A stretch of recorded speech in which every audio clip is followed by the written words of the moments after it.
Saya berterima kasih untuk kepercayaan saudara memberi saya kesempatan untuk mendasari firman Tuhan.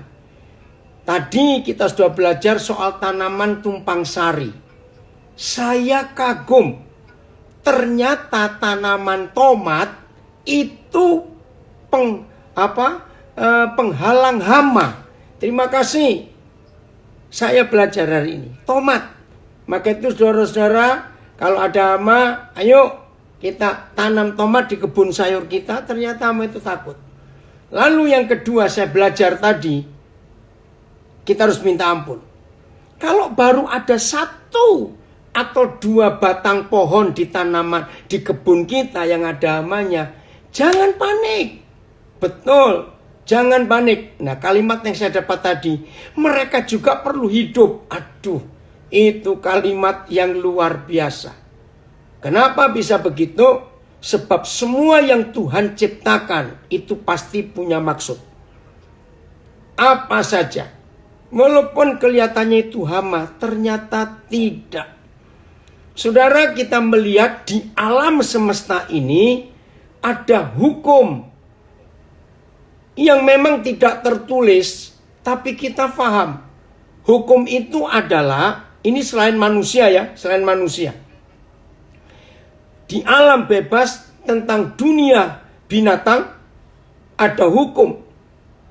Mereka hidup itu siap untuk dimakan, dikonsumsi oleh yang lain supaya yang lain itu hidup. Coba renungkan kalimat ini.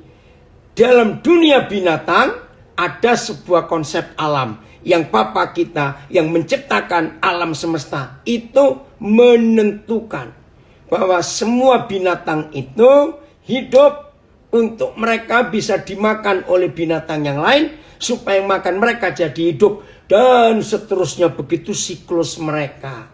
Termasuk saudara dan saya juga makan mereka, tapi harus tahu makan yang Tuhan izinkan. Yang Tuhan gak izinkan jangan dimakan. Itu membuat kita tidak sehat, bukan untuk urusan surga neraka. Jangan perang gara-gara makanan. Nah, jadi itu saja. Dan itu luar biasa. Lalu kita melihat sebuah prinsip hidup di alam ini. Simbiose mutualistis atau simbiose mutualisme. Waduh, itu konsep yang luar biasa. Ternyata mereka juga tidak hanya saling memakan, tapi mereka saling membutuhkan alam ini. Saudara, percayalah, hama itu bukan masalah. Kalau kita mau mengenali sistem alam ini, enggak usah takut. Tunggu nanti mereka akan dimakan oleh yang lain. Asal kita mau sabar dan belajar. Maka itu di PIT ini, di samping setiap Senin dihadirkan pakar-pakar, ahli-ahli, orang-orang yang expert di bidangnya. Kita bersyukur kepada Tuhan. Nah, kita juga dipandu oleh dua dosen, dua doktor. Bapak Wisnu Dewayana, namanya keren, Dewayana. Yang kedua, Bapak Kacung, dosen pertanian dari Universitas Negeri Jember. Nah, inilah dua pakar yang setiap Senin dan seterusnya membimbing kita dengan diberikan contoh-contoh. Nggak cuma di Indonesia yang begitu hebat, dari Kalimantan, Sumatera, Sulawesi, di daerah Jawa, NTT, Papua. Terima kasih ada Pak Yefna yang punya pelayanan Lumbung Yusuf. Nah, semuanya itu Tuhan siapkan makanan buat kita. Baik, kita akan baca dua ayat dulu. Yesaya 31 ayat 4 dan 5. Ini bicara tentang binatang buas, tapi toh mereka tetap punya tugas yang luar biasa. Yesaya 31 ayat 4 dan 5. Sebab beginilah firman Yahweh kepadaku. Seperti seekor singa, atau singa muda menggeram untuk mempertahankan mangsanya. Dan tidak terkejut mendengar teriakan seluruh pasukan gembala yang dikerahkan melawan dia. Dan tidak mengalah, tidak menyerah kalah terhadap keributan manusia yang ingin menghalau singa dan singa muda ini. Terus begini Tuhan berkata, demikianlah Yahweh semesta alam akan turun berperang untuk mempertahankan Gunung Sion dan bukitnya. Ayat 4 dulu. Saudara, kalau kita mendengar kata Gunung Sion, kita mendengar bukitnya, jangan kita lari langsung ke Yerusalem. Jangan kita hanya mempersempit firman ini hanya untuk orang Yahudi. Tidak. Yesaya 31 ayat 4. Itu memberikan gambaran kepada manusia. Ya, kepada manusia. Betapa Tuhan itu bertanggung jawab untuk kebutuhan makan kita. Dia bertanggung jawab. Lihat, kalimat ini bagus. Demikianlah Yahweh semesta alam akan turun. Nah, di dalam ayat ini, Bapa di surga menggambarkan dirinya seperti singa dan singa muda. Begitu dapat makanan, ya tentunya mangsa ya, bisa domba, bisa sapi, bisa kerbau, bisa rusa, nggak tahu. Begitu singa ini mendapat makanan, maka para gembala berusaha mengusir supaya dilepaskan ternak yang dimakan. Firman ini menulis singa itu tidak terpengaruh dan tidak mengalah terhadap keributan mereka. Mari kita renungkan. Kalau Bapa di surga menggambarkan diri seperti singa dan singa muda, dan dia menyediakan makanan buat kita umat manusia, maka ketika terjadi keributan bagaimanapun juga, saudara percayalah, makanan untuk kita tetap tersedia. Itu maksud ayat 4 Yesaya 31. Kesimpulannya,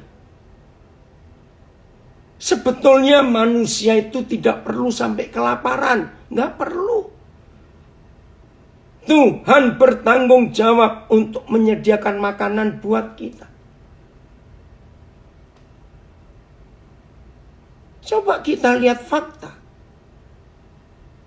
Mengapa Pulau Jawa ini beribu-ribu tahun, Sumatera beribu-ribu tahun, itu tanah subur, sampai para bangsa Eropa datang memperebutkan kekayaan alam Pulau Sumatera, Pulau Jawa. Kenapa? Karena ada gunung berapi. Dan kita tahu memang kalau gunung berapi itu meletus, ngeri sekali. Tapi fakta, setelah sekian waktu, tanah itu subur kembali. Dan ini sejarah. Maka itu dengan prinsip pertanian organik ini, ya selama berapa bulan ini terus setiap Senin kita belajar dengan macam-macam. Sungguh kami berterima kasih kepada bapak-bapak, ibu-ibu yang jadi narasumber. Saya ini heran setiap kali saya dapat brosur dari Pak Andoyo. Saya sampai mikir gini, hebat ya, nemu aja istilahnya. untuk mikir pertanian ini. Dan itu betul. Itulah fakta bahwa Tuhan kita begitu luar biasa mempertahankan makanan untuk kita. Nggak pernah menyerah kalah dengan keributan yang ada.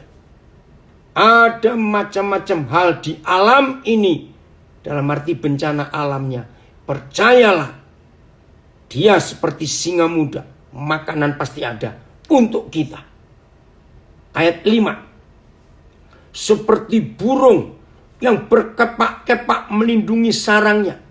Demikianlah Yahweh semesta alam akan melindungi Yerusalem. Ya, melindungi dan menyelamatkannya. Memeliharanya. Dan menjauhkan celaka.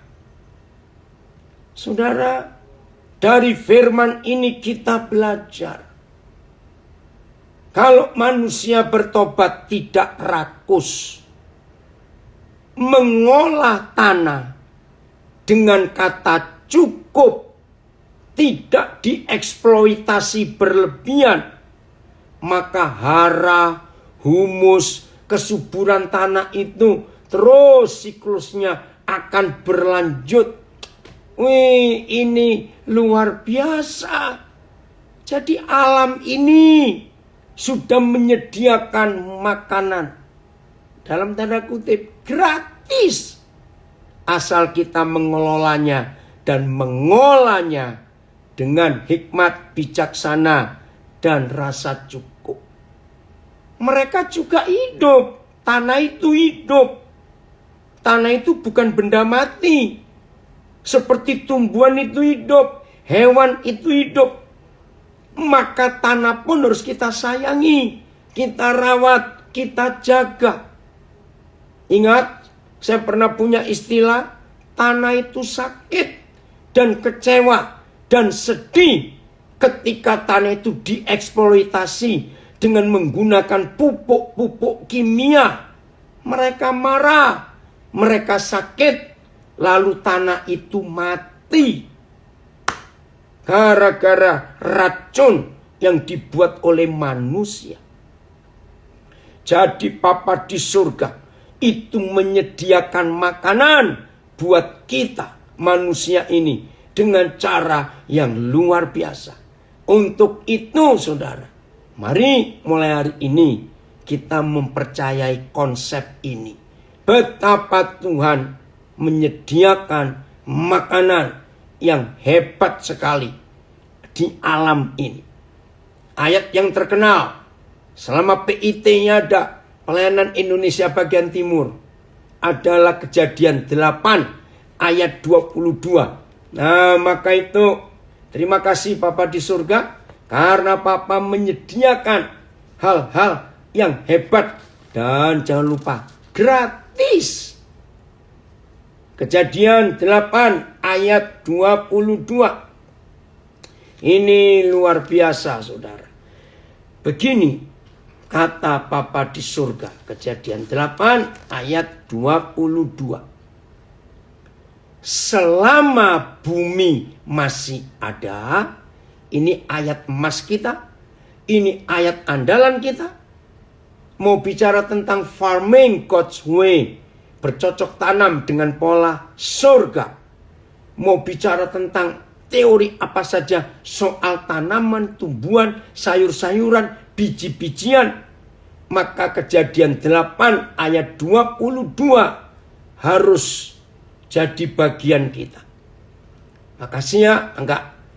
Selama bumi masih ada. Ada toh? Mau sampai kapanpun tetap ada.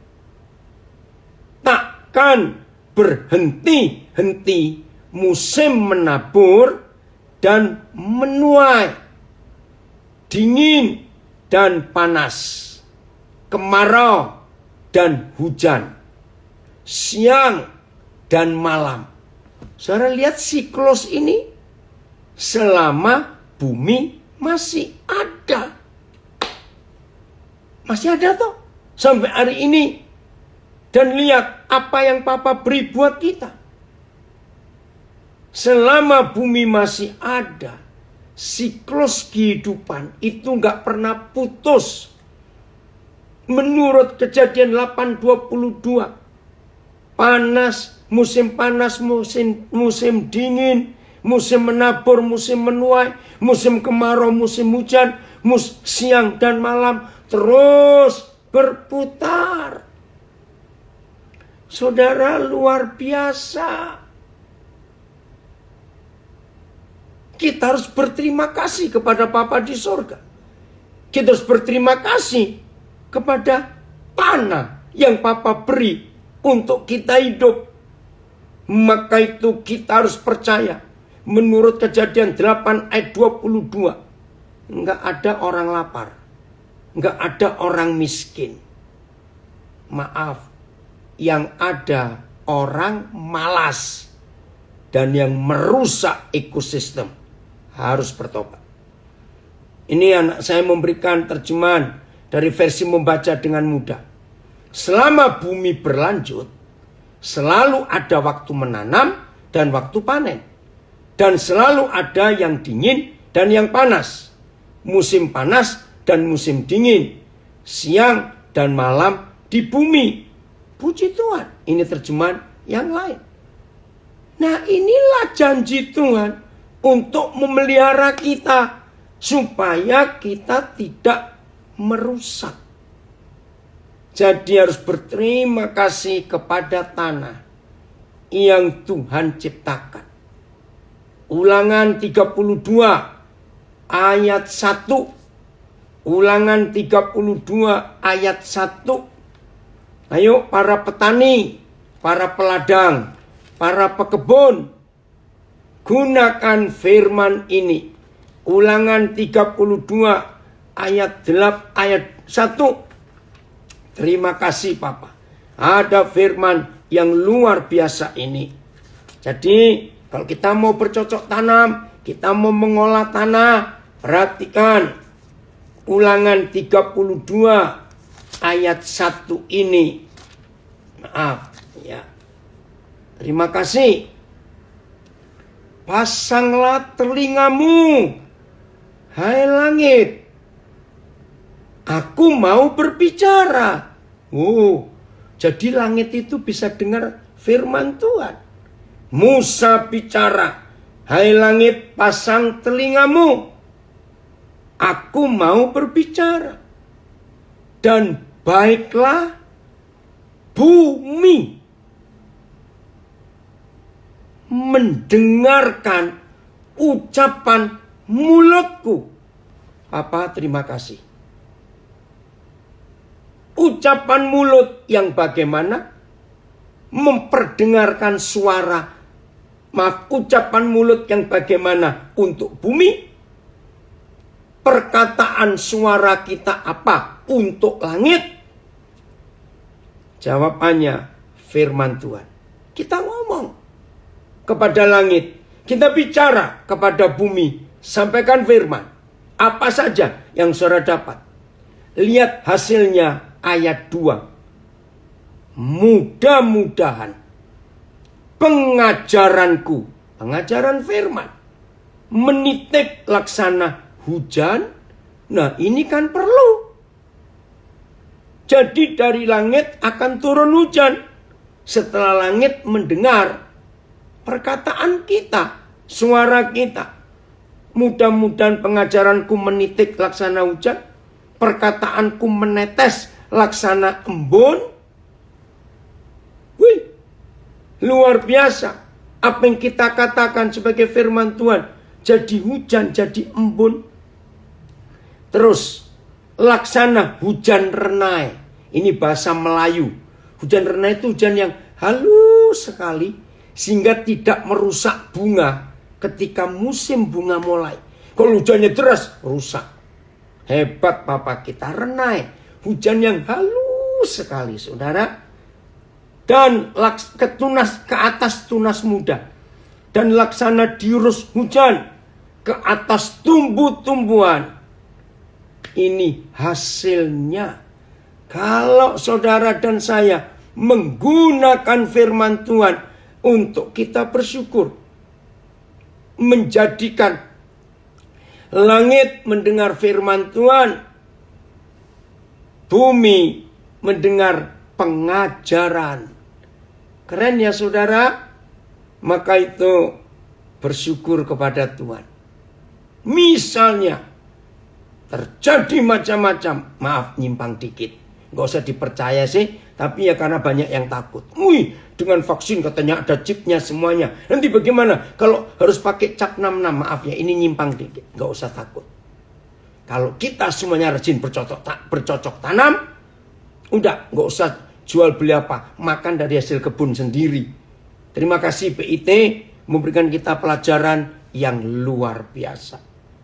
Biarlah firman ini menjadi kekuatan, menjadi semangat, menjadikan dorongan buat kita untuk rajin-rajin mengolah dan mengelola tanah kita dengan benih-benih, sayur, buah-buahan, biji-bijian yang Papa sediakan sejak belum ada manusia di bumi. Gratis loh, asal kita mengolah dan mengelolanya dengan baik. Puji Tuhan. Tuhan memberkati kita semuanya. Lanjutkan tanaman organik ini ya. Haleluya.